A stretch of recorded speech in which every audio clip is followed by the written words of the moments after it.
Hey, how's it going? So in this video, I'm going to be discussing who are the real decision makers at property management companies and HOAs.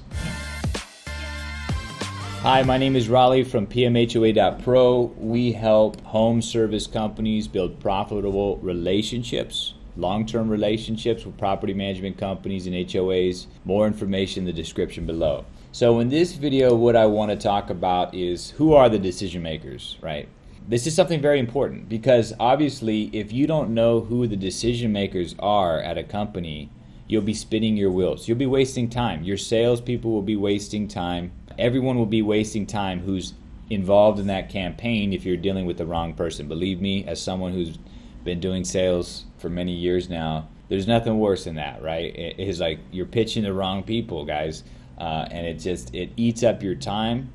And it's actually it's a bit of a put off, let's put it that way, okay? Because, you know at the end that this person really isn't the real decision maker, so you're spinning your wheels. That's my point. Anyways, all right, so let's talk about who are the real decision makers at property management companies and HOAs. Well, here's what happened with me. I'll tell you my exact story. The first time I started to pitch, and if you haven't heard my story, I strongly encourage you to click the link in the description. But the first time I started to pitch property management companies and HOAs, I went after only just one person, the owners. I started with just the owners because I figured in my mind, I'm thinking, all right, well, it's always the owners. At least I know they can say yes.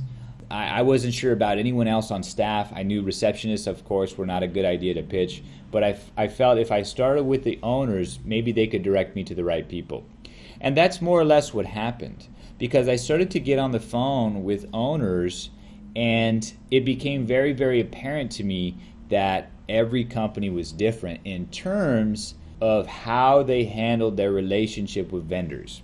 At some places I called, they would say, hey, Raleigh, I love what you're saying, but you know what? Even though I'm the owner, I really don't have individual relationships with vendors. You want to talk to my maintenance supervisor. He's the only person that, I give the green light. He has the final say.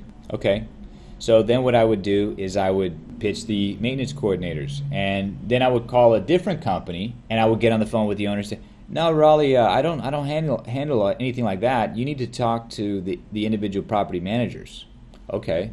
So my point is, or sometimes I'd be like, I talk to the individual property managers, and no, we don't do that. You have to talk to the senior property manager. He's the kind of the chief, and he makes the final call on all the vendor relationships. All right, so what I had found to be the case, and there's 2 points I want to make. Number one is every company is different. Just the way every home service company is organized a little bit differently, it's the same thing at these companies. You really don't know who has the individual relationships with vendors, okay, until you get them on the phone, get to know them a little bit, and then proceed as you've been informed, okay? Now, here's another really, really important point, because if you are trying to sell to these companies, you have to understand that there's literally a company within a company at many of these places. What do I mean by that? Well, if you find a company, let's say they have 10 employees, there might be 3 people on that staff, 4 people on that staff that have individual relationships with vendors. You might have one guy there that knows, 10 different vendors, and he works with those 10 vendors. His colleague sitting right next to them has a whole different set of relationships.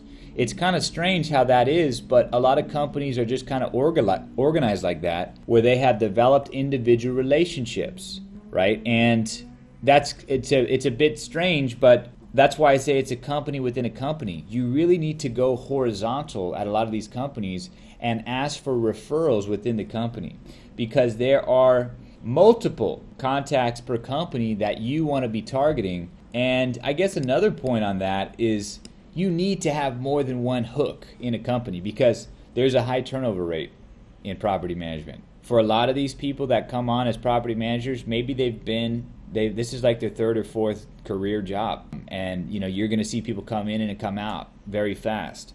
A lot of people look at property management as something that you can start because it has a fairly low startup fee, but they may not hold for the length of time that other established companies have.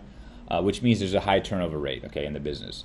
That's why I'm saying if there's multiple contacts per company, let's say there's 10 contacts, you only have one relationship with one of them there, that person changes careers, they become a teacher. You're out of luck. Now you have to start from ground zero at that whole company and build new relationships. Whereas if you looked at it from the beginning as having multiple contact points per company, because that's indeed the way a lot of these companies are organized, then you're better off for a long time, okay? So if you're looking to build more relationships with property management companies, HOAs, link is in the description in terms of how you can do that, how we can be of assistance. We help all the different types of home service companies out there with our the PMHOA Pro sequence. We have a particular way we get in touch with these people, follow up with them, all that sales process stuff. So more information in the description below, and thank you for watching this video.